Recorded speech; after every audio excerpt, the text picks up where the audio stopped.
morning everyone, I'm Ian Harjanto. I'm Mason Sim. I'm Sean Ng. I'm Natty.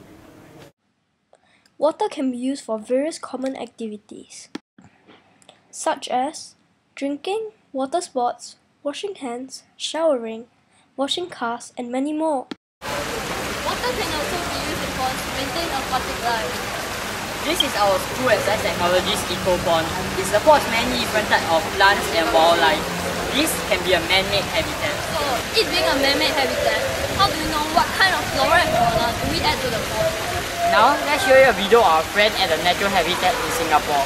Behind me is a quarry. This is one of Singapore's natural habitats. Due to human destruction of natural habitats, many species of animals and plants are being endangered. Humans have identified this as a very big problem, and as such, they have taken steps to try to replicate natural environments in an effort to maintain biodiversity. There are three main steps that we can take to replicate a natural environment. In our case, it's replicating the pond. The first step is to test the water quality of the pond. Next is to find suitable fishes and aquatic life to put inside the pond. And thirdly is to take this into action and implement this into our pond. The 12 water quality tests that we have conducted are temperature, pH, turbidity, total solids, total dissolved solids, dissolved oxygen, biochemical oxygen demand, total phosphates, nitrates, chloride and salinity, calcium and water hardness, ammonium nitrogen. For the temperature test, we use a mercury thermometer. For the pH test, we use a vernier pH sensor. And for the turbidity test, we use a vernier turbidity sensor. For the dissolved oxygen test, we use a dissolved oxygen probe. For the auto and total phosphate test, we use a calorimeter. For the nitrate test, we use a nitrate ion selective electrode. Yay! We use the chloride ion selective electrode for the chloride test, the calcium ion selective electrode for the calcium test.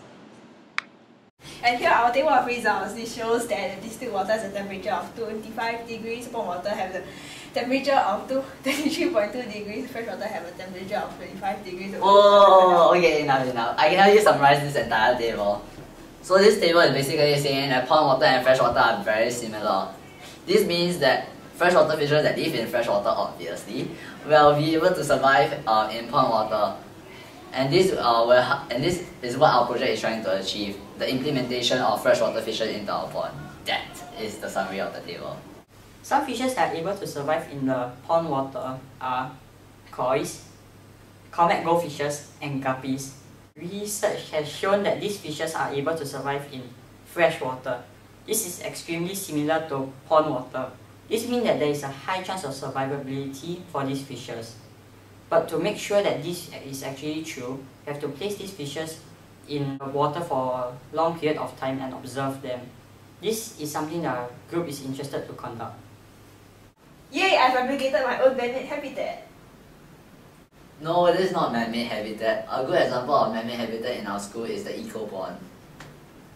You have just seen the first two steps of being able to create a natural environment of a pond.